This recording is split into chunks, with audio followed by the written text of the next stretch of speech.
Made on Zencaster. The following podcast is a Jill Devine Media production. We're just trying to get the word, out. And I love learning about other people's businesses and so really solutions to make my life better, right? Yes, solutions. I love Yeah. that. Yeah.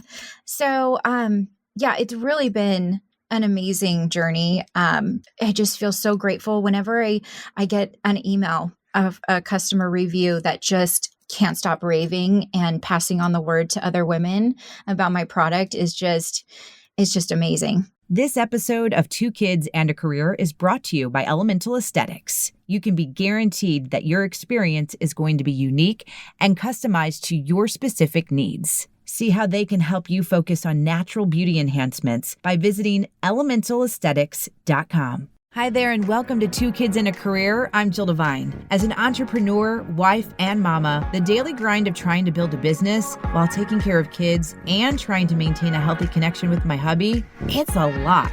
With this podcast, you're going to hear candid conversations with other moms, parenting experts who can share their knowledge and insight, or you'll just hear me rambling to get it all out.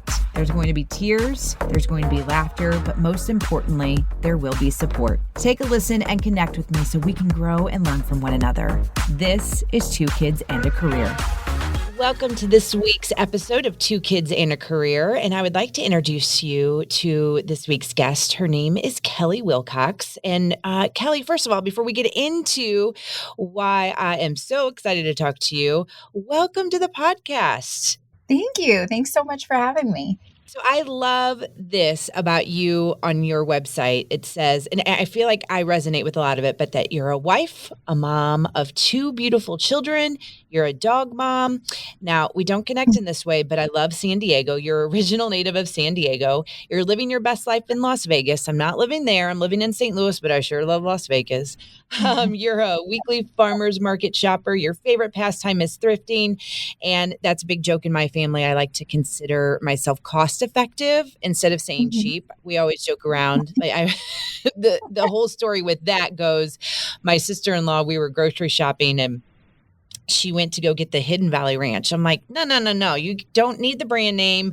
We don't serve the brand name in our house. And she's like, oh no, not budging. So I said, well, you can pay for it. So she's nicknamed me cost effective. And you love being with your family in your trailer, just exploring the world and traveling, which is not something we do, but I would love to put that on my bucket list. So there's a lot of things that we have in common and a lot of things that I want to have in common.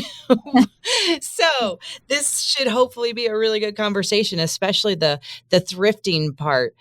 Tell me more about those things that I just mentioned. Talk to me about your life as a mom and as a wife, and then we'll get into what you're doing. Yeah, gosh, it's so crazy. I call it the daily mom marathon every day. It's so crazy.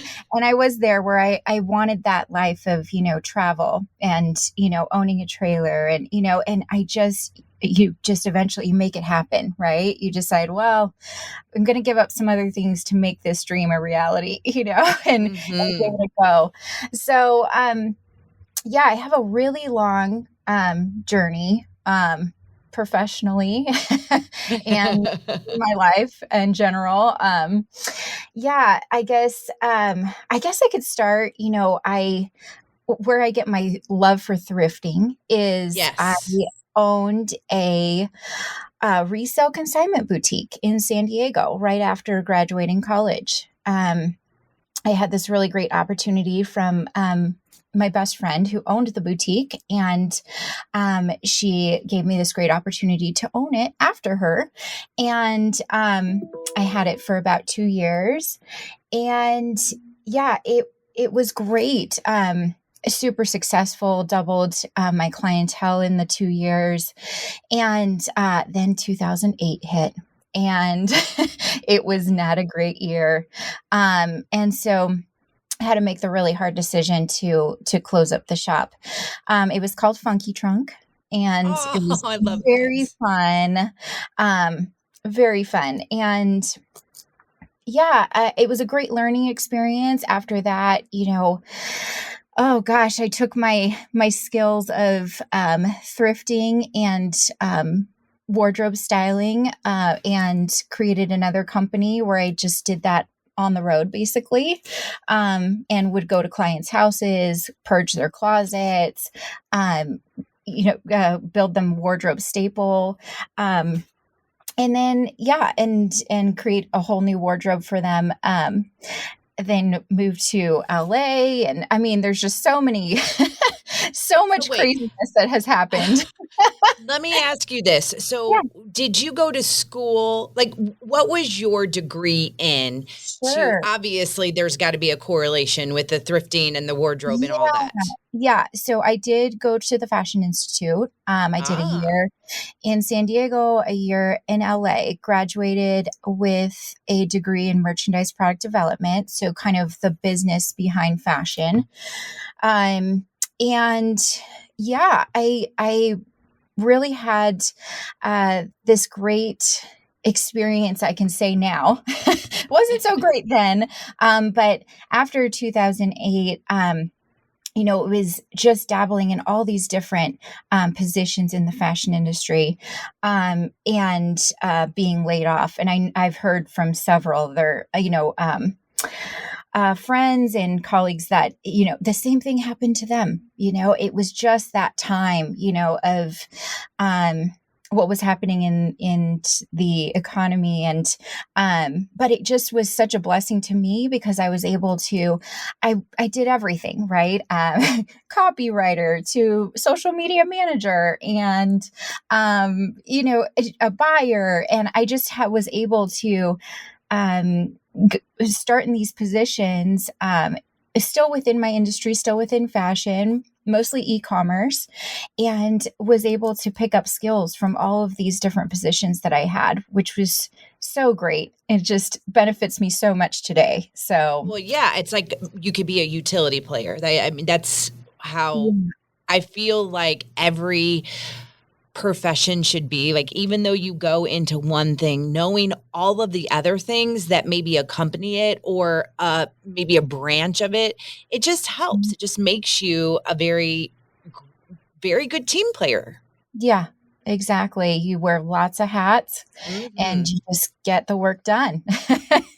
Yeah. So I like to no, I don't like to pretend because it's not true. I don't have fashion, but I love fashion. Like I love and appreciate what is out there. And I think there's a lot of women that are in the same boat as me that really do look at what is out there and how do you make it for you? Like I know Mm. that I I think that I look good in one thing and Mhm. somebody else will be like, "No, well, you need that honest person Mhm. that would say, "No, that does not look good."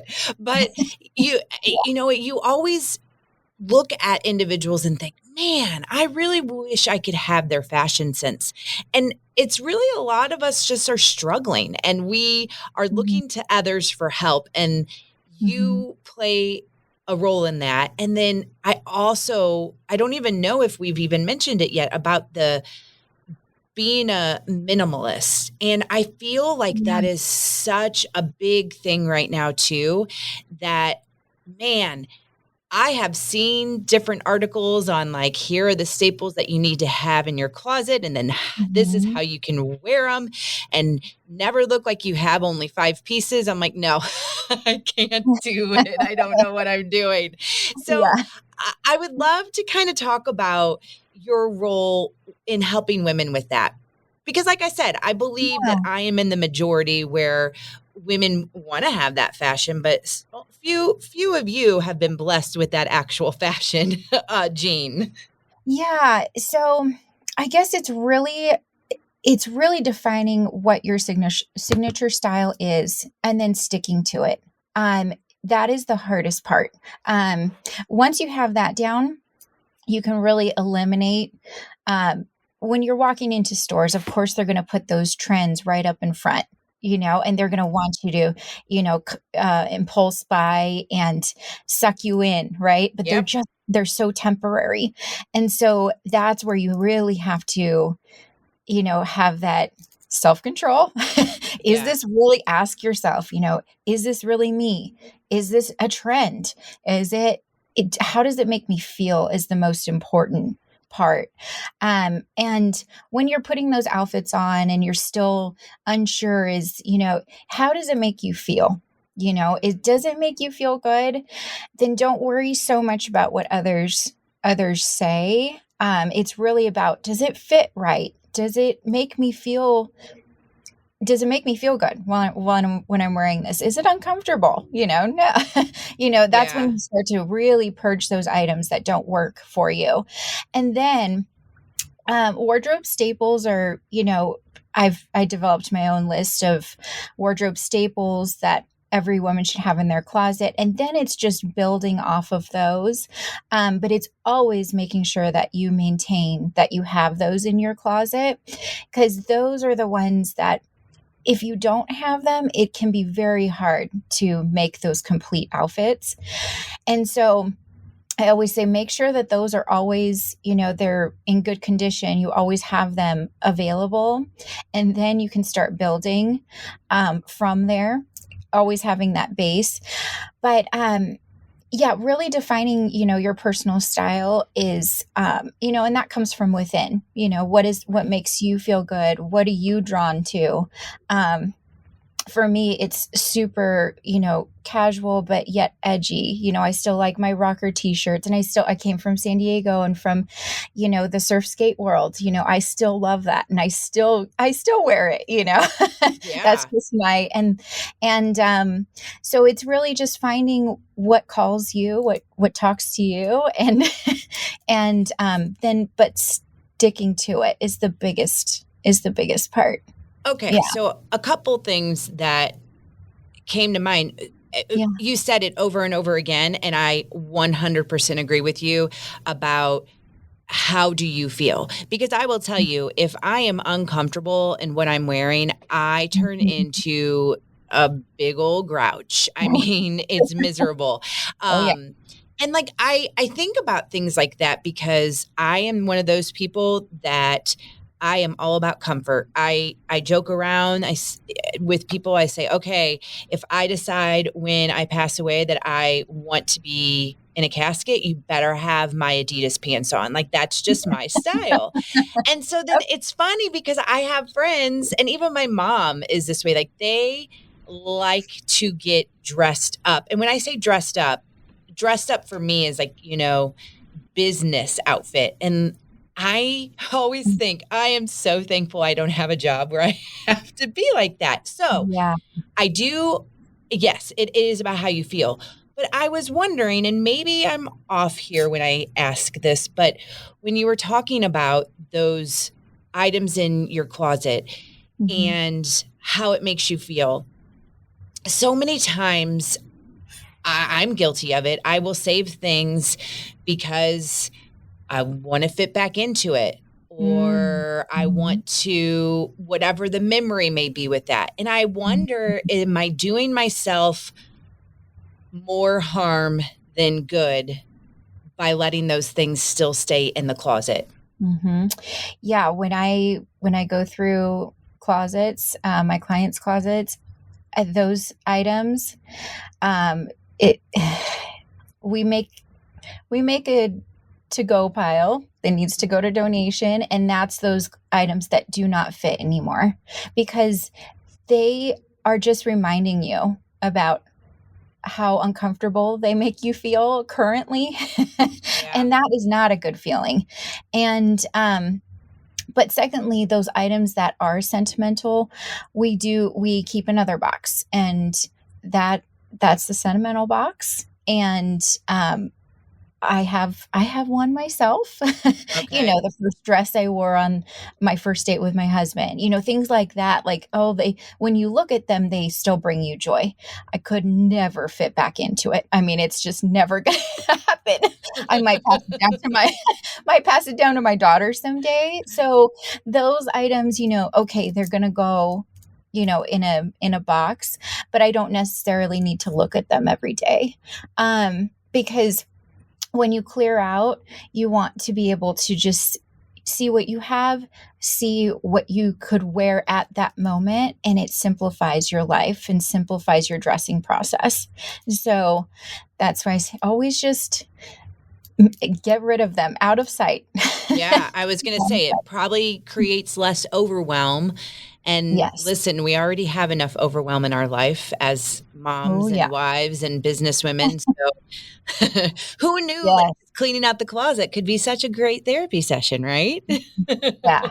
Oh no, it's amazing sometimes. It's therapeutic for a lot of people. We go through a lot of crying sometimes, a lot of hugging, a lot of yeah, it's almost like I feel like a therapist sometimes, and that's okay. Yeah, Right. that's allowed. You're Yeah. making a difference. You're helping women out. Yeah. That's the thing.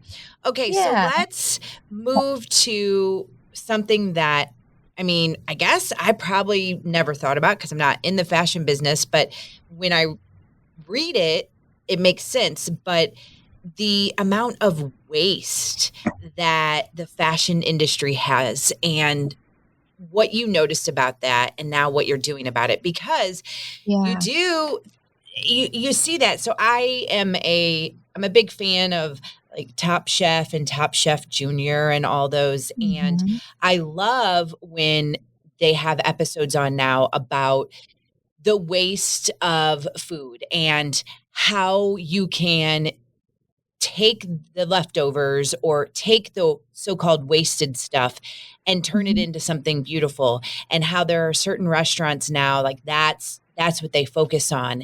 And I just think it's a mind shift. You just got to remember, oh, okay, if I do this, here's how I'm helping or here's how I'm contributing.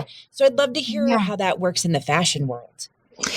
Yeah, so again, that goes back to those trends that we see at the front of the store, Ah, right? okay. Um, I really when I see those, I you gotta ask the question, "Okay, is this a trend?" "Yes, it is." "How many outfits can I make out of this?" "Ooh, not very many." "Is it gonna be in style next season?" Probably not." When you start really asking those questions before you just impulse buy because it's cute and we've seen it on Instagram and, it's the thing right now, we really have to ask, is it could it go through more than 3 or 4 seasons? Could it be considered timeless or classic in a way, or could you make it look classic? You got to start asking these things because it is super wasteful. The industry is just a lot of brands have moved to sustainable and great materials that are recycled, and recycling plastics is which is so it's so great, but so many haven't, especially well, my home away from home, Target. Yeah. They do have some eco-conscious fabrics and materials now, but many are not still, and you have to really we have to be aware, they're making those in mass quantities, not just your store, that you're shopping at every week. And so it's a huge amount of waste. So I really discovered this, and I mean, I've always had a passion for recycling and thrifting, ever since I owned my consignment store. And but when I went through my pregnancies, I really noticed how wasteful, especially those clothes that are so transitional, right? You're only wearing them for 9 months, and then Yeah. what do you do with them afterwards? Um, for me, it was well, with my first, I put them in a box, and I thought, oh, I'll wear them with my next pregnancy. I opened that box, and oh my gosh, I did not realize how terribly destroyed those clothes were. They Mm-hmm. were disgusting, they just really did not hold up, and so I ended up donating them. But, some of us, we give them away to friends or family that are pregnant, and hopefully they get some use out of them. But I really, I really saw this problem of, why are we buying, especially all of these clothes as we go up in size, right? And then you can't do anything with them afterwards. Sometimes you can go back down, but really, what do you do with them afterwards? So we're donating, and I just felt like, gosh, there's got to be a one-piece solution that would grow with you, the full 9 months and beyond. And, why hasn't something been, created that would solve this problem of buying all of these clothes and having to size up as you go through the trimesters? And so when I was on maternity leave, I got a little bored and I put on my thinking cap and I started playing around with different silhouettes, and I found a piece that I thought, you know what, I think I might have something here. And 5 years later has become my career, has become my company. It's called the Momper Romper. Before we continue with this week's conversation, let's talk about Elemental Aesthetics, one of the sponsors of the podcast, and the current specials they have for March. The fan favorite Cool Peel is on sale in March. You get $75 off any area. And you can boost your energy and wellness with 10% off any IV therapy drip. Listen, if you have kids, you know that germs run rampant, and especially in the schools. And what happens is all of a sudden you start hearing, oh, this thing's going around, and then this thing's going around, and then you end up getting it. Get your energy boosted by going to Elemental Aesthetics. Also, if you just need some time for yourself to just decompress and chill, the sauna or salt room, you can add a session to any treatment for just $15. It's all about taking care of you. And I just have to tell you that at Elemental Aesthetics, you will feel all of those things. You're going to feel energized. You're going to feel healthy and well. You're going to feel relaxed. They have something for whatever need you need at this moment in your life. ElementalAesthetics.com. It's ElementalAesthetics.com. All right, back into this week's conversation. I was shaking my head yes the whole time you were talking because I was thinking about my experience when I was pregnant, and your business was probably just starting out, but we'll get to that. So I didn't get the pleasure of being able to enjoy your wonderful romper when I was pregnant. But I thought about the waste that I did. I mean, you buy something and it feels like literally a week later, you're into a different size and you are like, I just A, wasted money.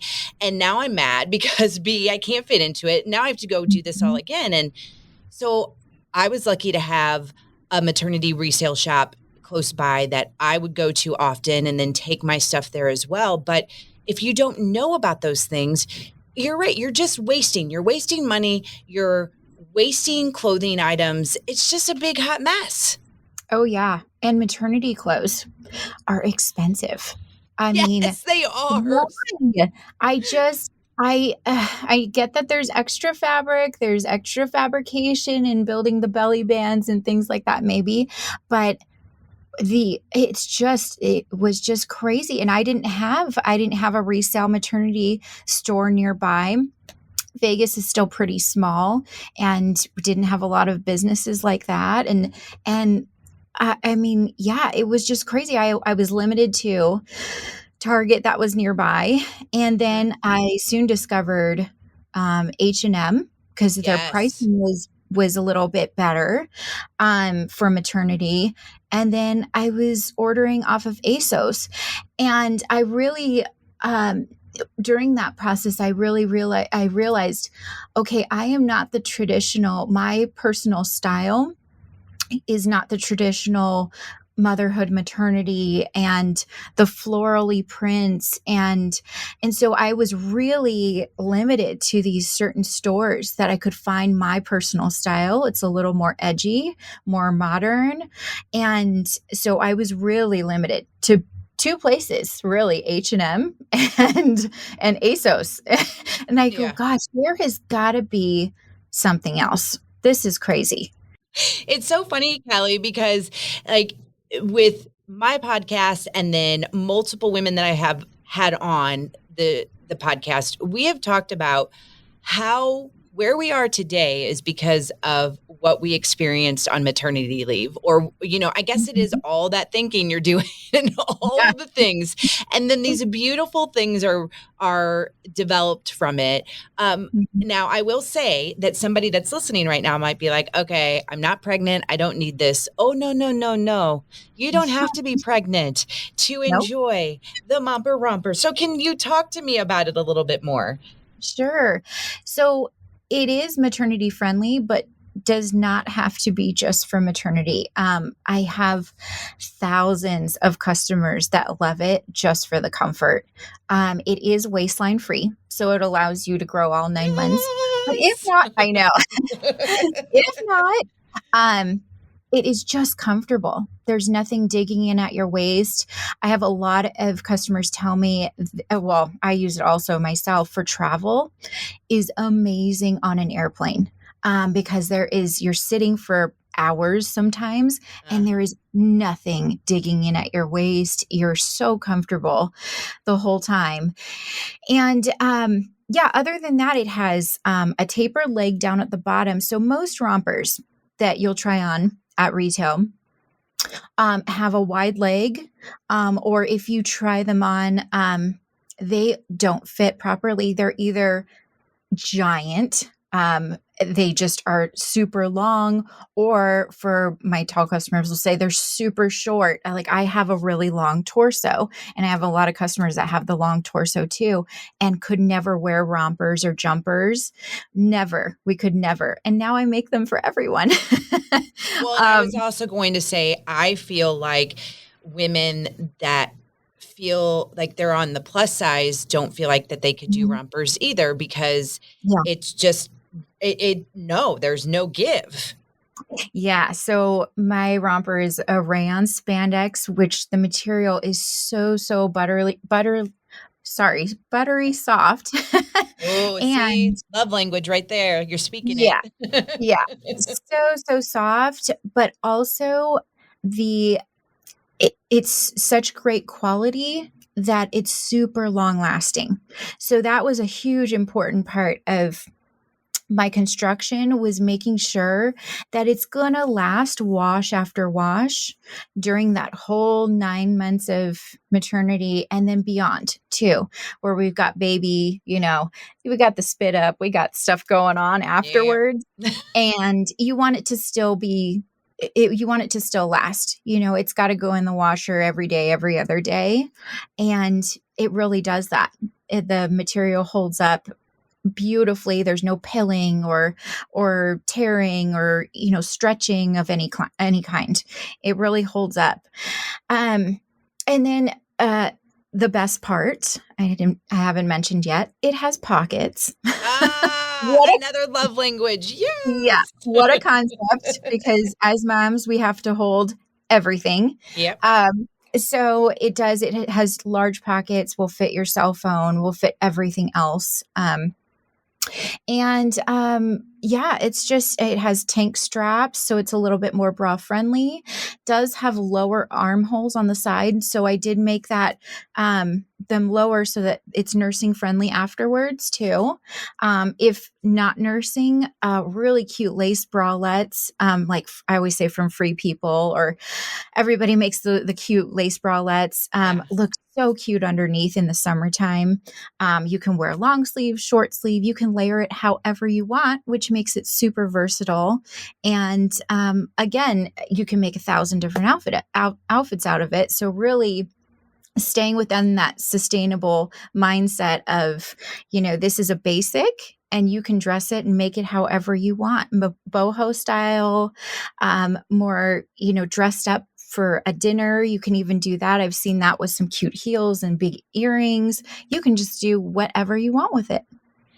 I just love being able to support other women and small businesses. And I've said this before on the podcast, multiple times, but I always want to talk about this, is that when I first started the podcast, I was like, you know what? If somebody wants to come to me and promote their business, I don't really know. I don't know that that's the right thing. And then I started learning, like, that's what we are. This is a business. You're a business. Women, we're a business. Moms are a business. And if I can just get the word out to support someone like you, that if there is just one woman listening right now that connects with this and can connect with you and just feel good, then that's it. It doesn't matter how else I'm using this platform. Like, this is the reason to do it. There's a reason why you're doing it.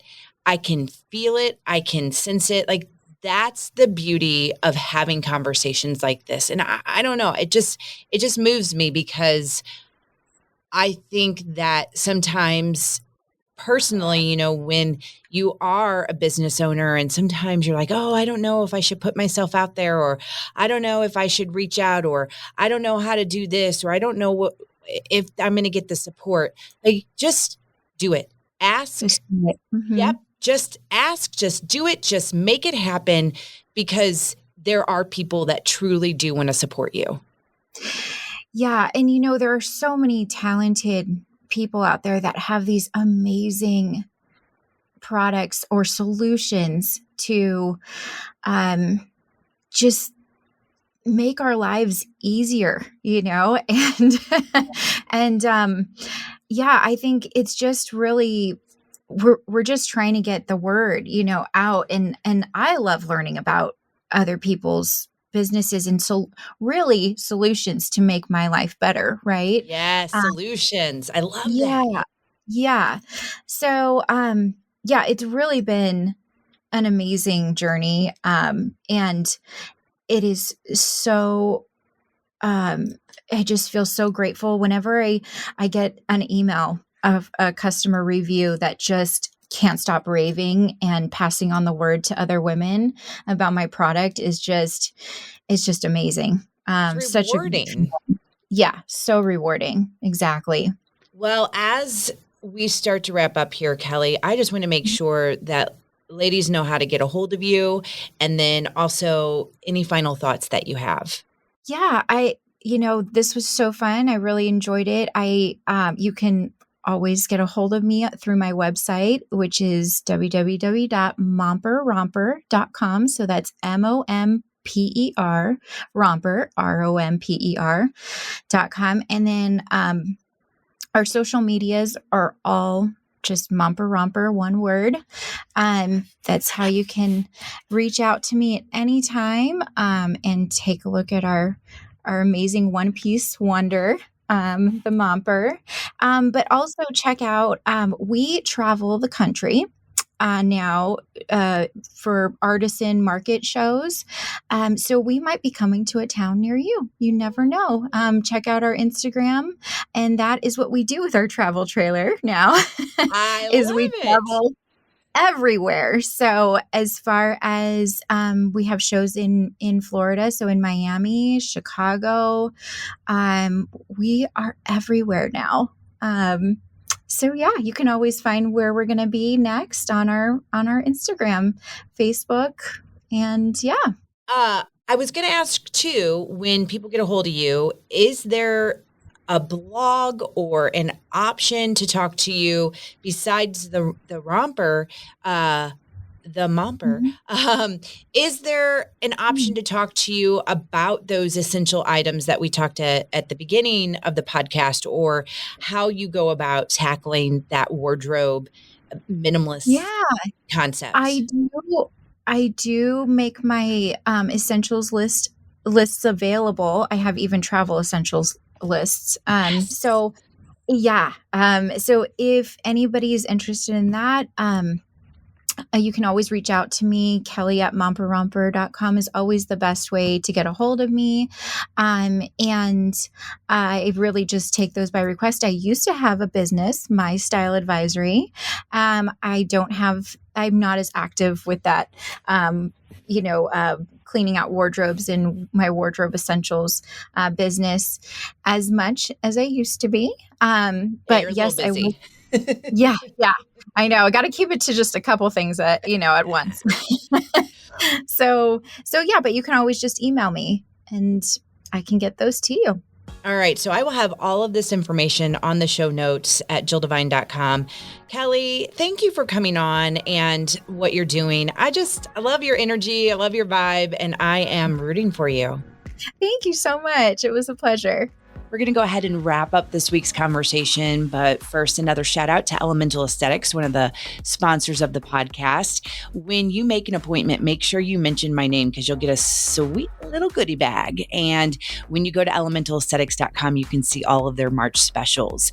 One of the things that I do is when I go and see the boss, Jennifer Warman-Bloss, I get facials with her. But this facials are specialized to what she believes that I need at that moment. Like, your skin's always changing, but we really try to focus on minimizing my pores and making sure that I have skin that's hydrated, because I am someone who has suffered from acne in the past and continue to have some flare-ups here and there. So she really helps control that with me. So I cannot recommend Jennifer and Elemental Aesthetics enough. elementalaesthetics.com. And while you're doing a little searching online, check out JillDevine.com, and that's where you will see all of the information that you need to get a hold of me. You can find my social media handles. You can find every single episode of this podcast on JillDevine.com. You can also read some blogs that the wonderful interns at Jill Devine Media put together for you. So it's all at JillDevine.com. As always, thank you for your support of 2 Kids and a Career.